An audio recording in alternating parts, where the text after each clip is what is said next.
vamos lá, falando de filhos, da saúde, né? A gente hoje vai falar sobre neuropatia óptica.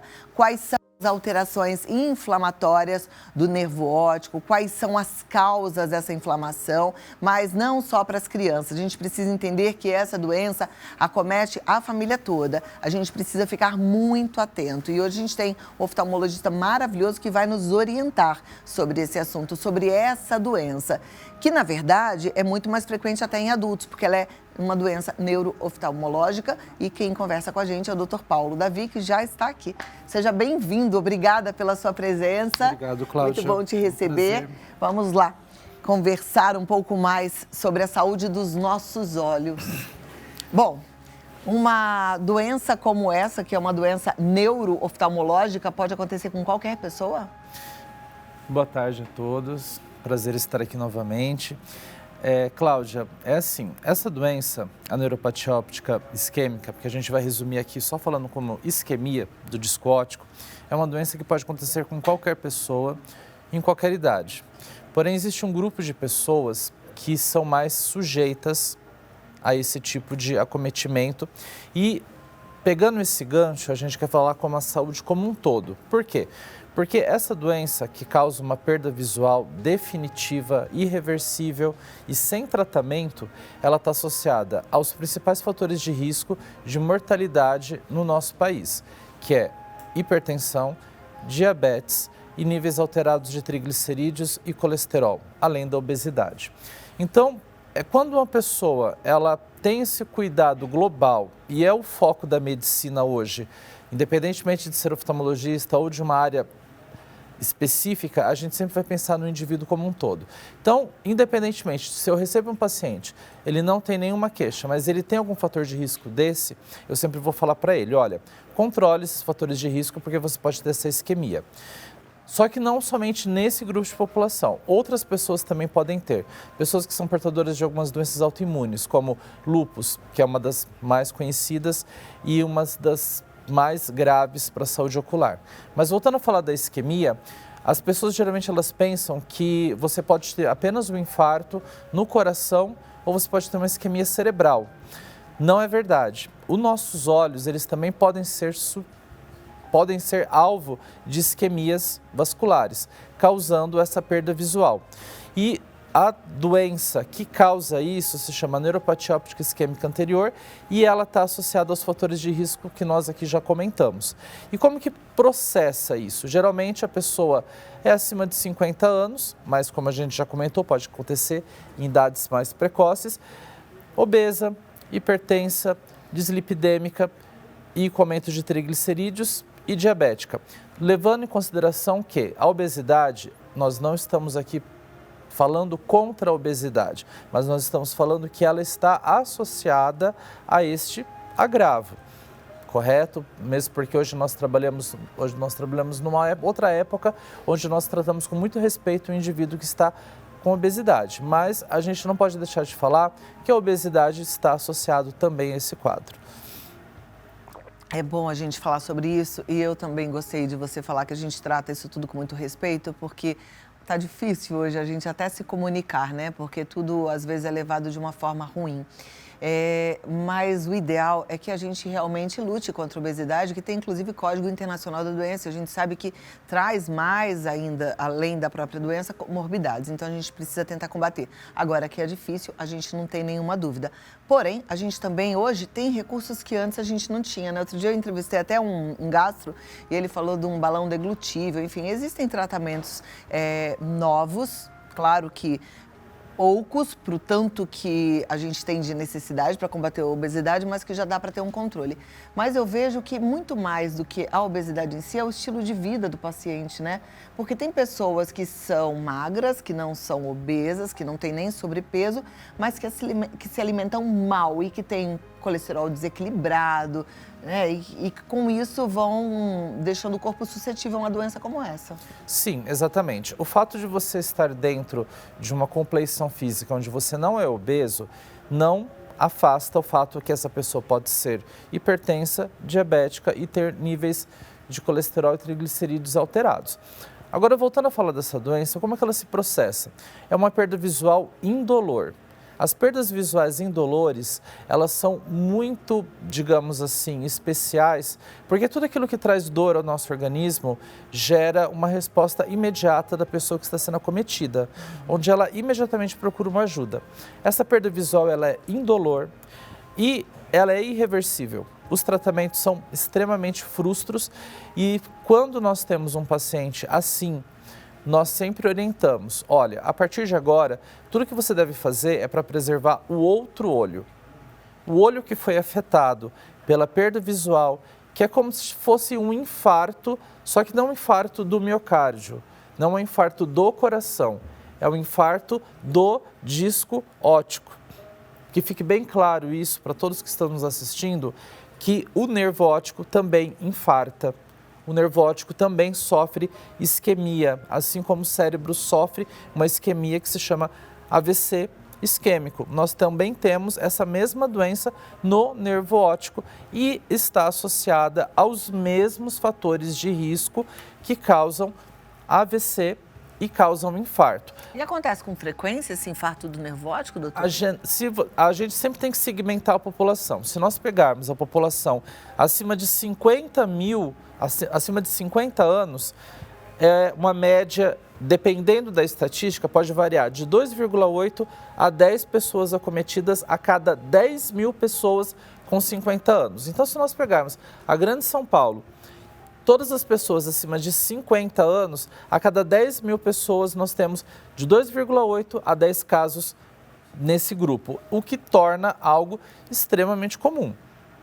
Principalmente quando a gente leva em consideração que os fatores de risco associados estão amplamente espalhados e disseminados pela população, isso é muito comum. Quantas pessoas a gente conhece que não são hipertensos, que não têm um controle adequado, que são diabéticos e não têm um controle adequado, ou que têm níveis de colesterol e níveis de triglicerídeos alterados. Então, isso aumenta muito nessa população essa situação.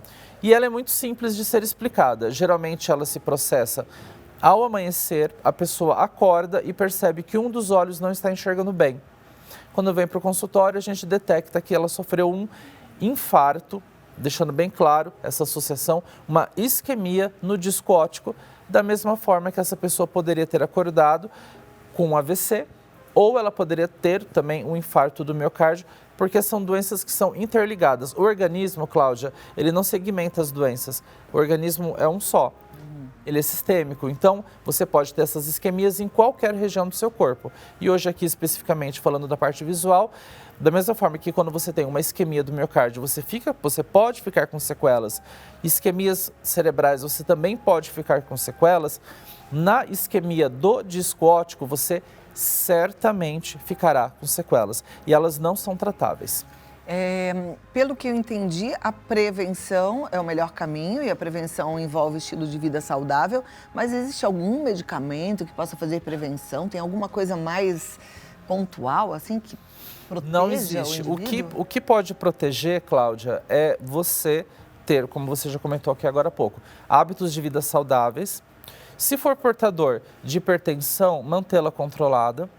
Hipertensão dos olhos? Hipertensão dos olhos também pode levar à isquemia. Mas levando em consideração o nosso objetivo aqui, que é uma saúde global, a gente está falando aqui da hipertensão arterial sistêmica, que é a hipertensão do organismo. O aumento da pressão dentro do olho também favorece o surgimento, mas aí a gente vai afunilar num grupo de pacientes que são os glaucomatosos. Mas nosso objetivo aqui hoje é falar do grupo de pessoas hipertensas. Eu acredito que todos nós aqui conhecemos várias pessoas hipertensas. Então, é uma doença muito, digamos assim, comum.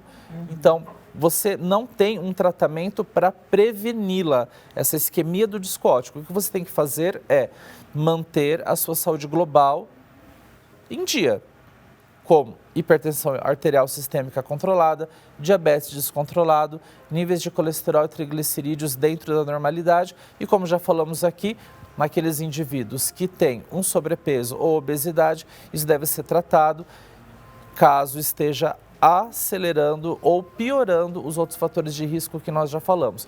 A obesidade é um fator de risco sabidamente associado à hipertensão e diabetes. Uma pessoa que já teve uma isquemia no coração, no cérebro, ela Está mais propensa a ter uma isquemia no nervo óptico? Sim. Geralmente é muito comum nós termos, quando chega no consultório ou a gente está na emergência hospitalar, um quadro de isquemia do disco óptico, a gente pergunta os antecedentes. Geralmente essa pessoa sempre fala, olha, eu já tive um AVC ou eu já tive um infarto. Ou ao contrário, essa pessoa vem para nós, ela está tendo uma isquemia do disco óptico e a gente orienta, encaminha para o colega cardiologista, para o colega nutrólogo, para o colega endocrinologista e orienta, olha, você teve essa isquemia no seu disco óptico e se você não mantiver sob controle esses fatores de risco e se eles não forem devidamente tratados e investigados, você corre o risco de ter essa mesma isquemia em outras regiões do seu organismo, como cérebro, coração. Olha, doença seríssima, né? Extremamente. Mas, como eu disse no começo, eu também queria aproveitar que a gente está vindo aí dessa semana, está na Semana da Família, veio do Dia da Família, para falar um pouquinho sobre a saúde ocular dos nossos filhos, né? Dos netos, das crianças. Antigamente, a gente tinha hábito de levar a criança ao oftalmologista quando ela reclamava de dor de cabeça, porque a gente associava dor de cabeça à necessidade de óculos. A gente sabe que não é bem assim, na verdade, a gente precisa levar antes, e a dor de cabeça pode ser sinal de outra coisa e não apenas de ajuste em relação à visão. A gente precisa ter que tipo de cuidado em relação à saúde dos nossos filhos? Cláudia... Falando de visão. Certo. A saúde ocular da criança começa desde o nascimento, onde o primeiro exame que é feito é o teste do olhinho, que geralmente ele é realizado pelo pediatra na maternidade. Havendo uma alteração no teste do olhinho, ele vai ser encaminhado para o oftalmologista fazer um exame que se chama mapeamento de retina. Nesse primeiro momento, a gente consegue detectar várias alterações, principalmente as alterações congênitas que essa criança possa ter. Após o nascimento, tendo o teste do olhinho normal, tendo o mapeamento de retina normal, a gente sempre orienta que essa criança deve ser trazida ao oftalmologista anualmente ou pelo menos a cada 2 anos. Por quê? Nossa, meu filho não tem nada, ele não tem queixo, não tem dor de cabeça. Uma coisa que eu quero deixar bem claro aqui hoje é que nós temos 2 olhos. A criança que tem baixa visão ou dificuldade visual em um olho, ela não vai ter queixo, se o outro olho enxergar bem. Então é muito comum a gente acontecer de trazer a criança depois de uma fase que não pode ser tratada, onde aquele olho que tem a baixa visão, ele não pode mais ser tratado. Se essa criança for tratada antes dos 6 anos de idade, existe a possibilidade de que nós consigamos manter a visão bilateral, o que é muito importante. Então assim, ao 0, 1 ano, 2 anos, 3, 6, 8, 10 e 12. Geralmente anualmente ou no mínimo a cada 2 anos, independentemente de queixas, certo? A criança tem que ser examinada mesmo sem queixas. As doenças oftalmológicas é muito comum que elas se manifestem e a criança não percebe se é afetado apenas um olho e o outro olho não é tão afetado. Essa semana mesmo eu recebi uma criança que eu tinha passado um óculos para ela, uma graduação até razoável. E ela falou para mim na primeira consulta, mas eu enxergo super bem.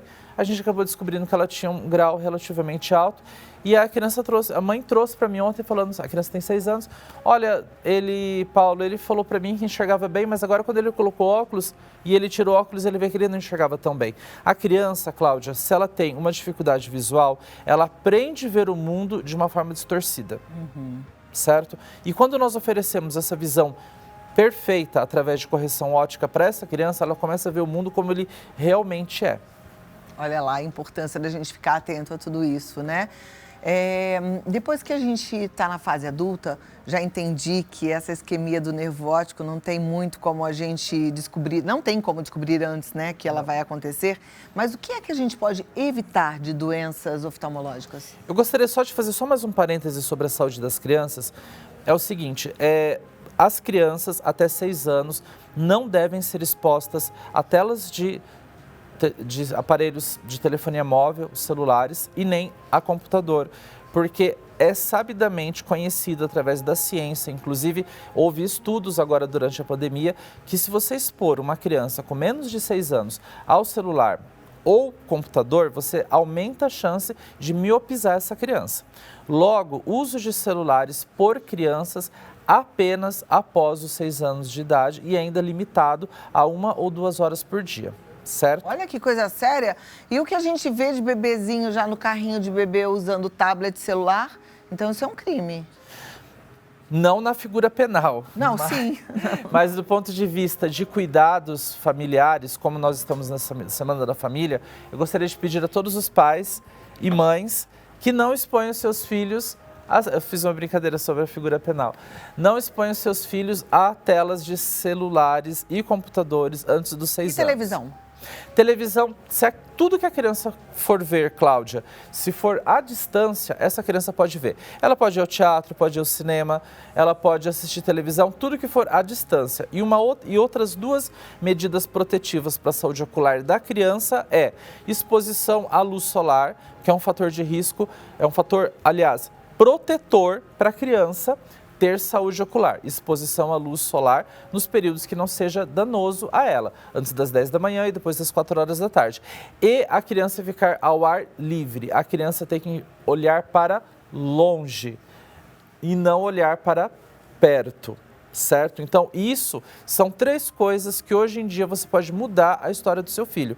Nós estamos vivendo uma epidemia de miopia por conta dos hábitos modernos da sociedade, onde nós colocamos uma criança confinada num ambiente com luz artificial, olhando para próximo e sem olhar para longe. Tudo isso está causando uma geração de míopes que está alastrando pelo mundo todo. Quanta coisa de ruim a gente está fazendo para a gente mesmo, né? Ao mesmo tempo que a gente vai evoluindo, tecnologia lá na frente, a gente está se estragando, né? Porque a gente está falando de saúde ocular hoje, mas ontem a gente estava falando de índice de suicídio, depressão em crianças. Quer dizer, a gente está vendo que o negócio está degringolado e a gente precisa dar um basta, hein? O negócio está sério, está muito sério. Bom, eu te fiz uma pergunta em relação a doenças evitáveis na fase adulta. Existem? Nós temos muitas doenças que podem ser evitáveis no fundo de olho que levam à cegueira. Hoje em dia, uma das principais causas de cegueira que nós temos são as doenças associadas ao diabetes e à hipertensão. Diabetes e hipertensão, a gente vai repetir isso aqui muito, porque são as doenças mais comuns e eu acredito que todos os nossos ouvintes aqui conhecem dezenas de pessoas diabéticas e hipertensas ou são portadores de hipertensão e diabetes. Se você controla diabetes, hipertensão ou se você não é portador dessas doenças, a chance de você vir a ter uma lesão ocular, uma doença ocular é muito menos possível, certo? Porque o que você vai ter numa pessoa saudável é a catarata. A catarata, ela não é uma doença, a catarata como eu falo para todos os meus clientes, a catarata ela é como nossos cabelos brancos. Todo mundo vai ter cabelo branco e todo mundo vai ter catarata. Isso falando da catarata senil, a catarata associada àquela pessoa que tem acima de 60, 65 anos. A catarata também aparece em outras doenças, mas eu estou falando aqui do caso da saúde da população. A catarata não é uma doença, a catarata é uma, digamos assim, uma esclerose do cristalino, é um envelhecimento de uma estrutura, assim como a nossa pele, nosso cabelo, nossas articulações envelhecem.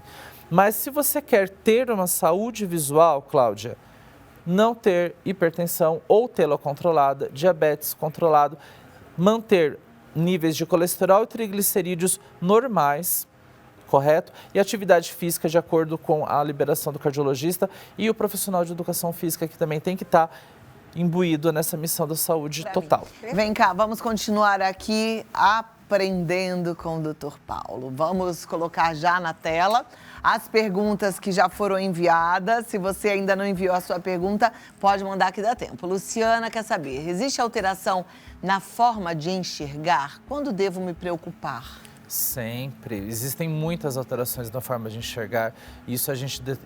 Essas alterações elas são muito dependentes da idade. Por exemplo, se você é uma pessoa que você tem acima de 60 anos e você observa com um olho uma linha reta e com outro olho você observa essa mesma estrutura reta com alterações, com curvas, isso denota uma doença da retina. A criança, ela pode apresentar, voltando aqui, dificuldade de aprendizado, porque ela não está enxergando bem. Então, muitas vezes a criança, Cláudia, ela não consegue falar para nós o que ela está vendo, mas através do comportamento dela, do rendimento escolar, a gente consegue perceber e a família consegue perceber que existe uma alteração na forma dessa criança enxergar. E sempre deve se preocupar. Muitas doenças oftalmológicas, como a gente comentou aqui no começo, elas são indolores, elas não causam dores, certo? Então, por exemplo, você pode ter uma criança que pode ter uma doença ocular muito grave, com uma alteração de rendimento escolar, quedas frequentes, e essa criança tem que ser investigada para que veja se não tem primariamente alguma alteração na forma que essa criança enxerga. Tirando a conjuntivite, que eu acho que todo mundo já teve uma e a gente sabe que é super desconfortável, que outro tipo de doença pode provocar dor nos olhos? Cláudia, as doenças que causam dores nos olhos são geralmente as doenças associadas a inflamações. Nós temos doenças que são inflamações do nervo óptico, que a gente chama de neurites ópticas. As neurites ópticas causam dor, certo? E nós também temos uma outra doença, que é uma inflamação no globo ocular, que se chama as episclerites, e nós temos também as esclerites. Essas duas doenças, que são camadas do olho que inflamam, também causam dores.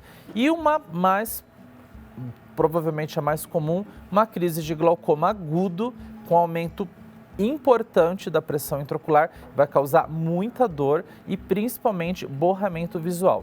Então, se a gente precisar colocar 3 doenças, seriam a neurite, as episclerites com as esclerites e o glaucoma agudo, que causam muitas dores oculares. Ok, obrigada, Luciana. Vamos lá, Bárbara quer saber, se eu não tratar, posso ter sérias sequelas?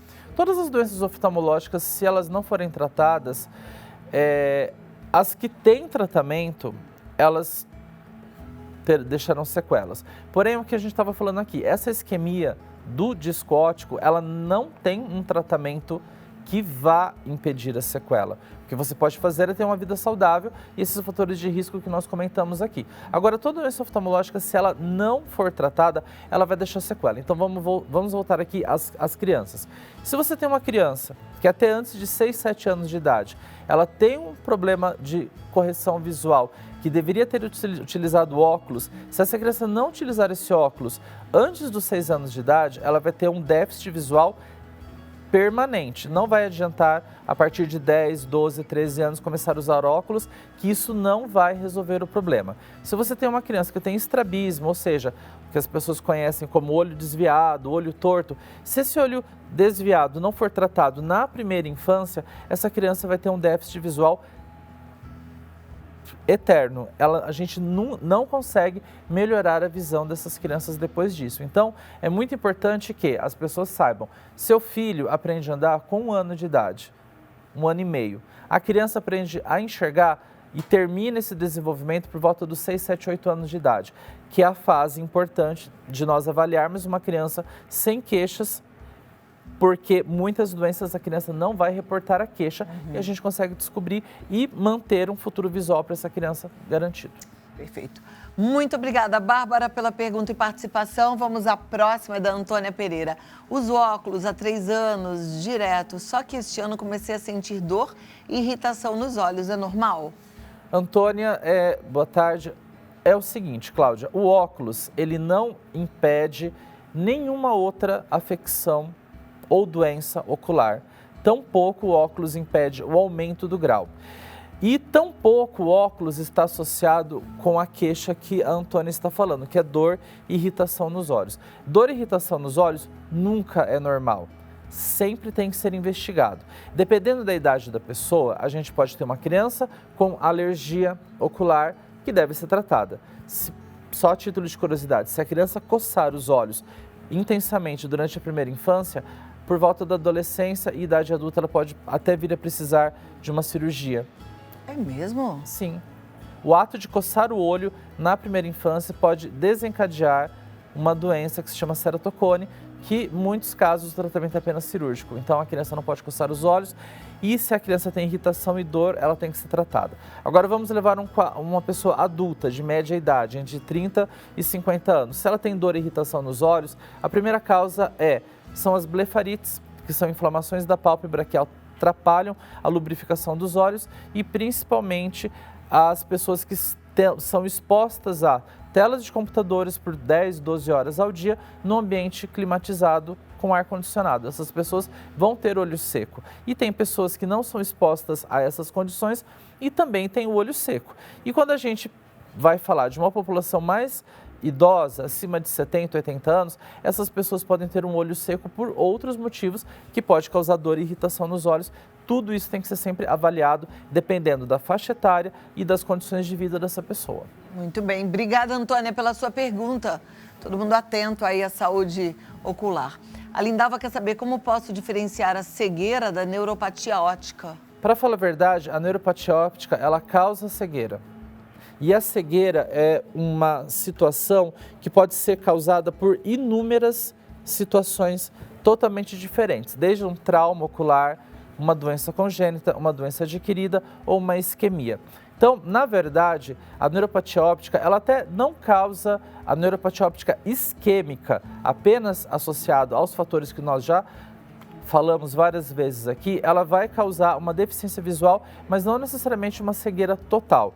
Mas já a cegueira, do ponto de vista legal, existe uma determinação e uma conceituação, que é diferente da cegueira oftalmológica. Por exemplo, hoje em dia, se você tem uma pessoa que ela tem uma visão extremamente baixa, ela entra no conceito de cegueira legal, onde essa pessoa atualmente, por leis recentes, é equiparada ao portador de a pessoa com deficiência, com todos os direitos e direitos legais nas esferas estaduais, federais e municipais. Agora, a neuropatia óptica isquêmica, ela pode causar a cegueira? Pode, mas não tem como a gente falar sobre todas as causas de cegueira sem deixar de falar dela. Olha, foi ótimo, hein? Aprendemos, já temos um alerta aí para procurar um oftalmologista, ficar atento ao nosso estilo de vida, porque a gente precisa tanto da nossa visão, né? Algum recadinho final, doutor? Como é a Semana da Família, eu gostaria de deixar bem claro aqui. Pais, não deem celular aos seus filhos com menos de 6 anos. Todas as pessoas da população, vocês são hipertensos, diabéticos, vocês são pessoas com altos níveis de triglicerídeos ou colesterol, controle esses fatores, porque eles são extremamente prejudiciais para a saúde como um todo. Então, esses são os 2 conselhos que eu gostaria de passar para os nossos ouvintes hoje. Muito bem. Doutor Paulo Davi, ele está no Paulo _Davi oftalmologia, no Instagram, Paulo _Davi oftalmologia. E você pode entrar em contato com o Centro Oftalmológico Amaryllis Avaquian, que é o 11 47 50 13 25. 11 47 50 13 25. Muito obrigada, agradeço foi uma alegria mais uma vez. recebê-lo e até a próxima. Obrigado, querida. Obrigada, doutor.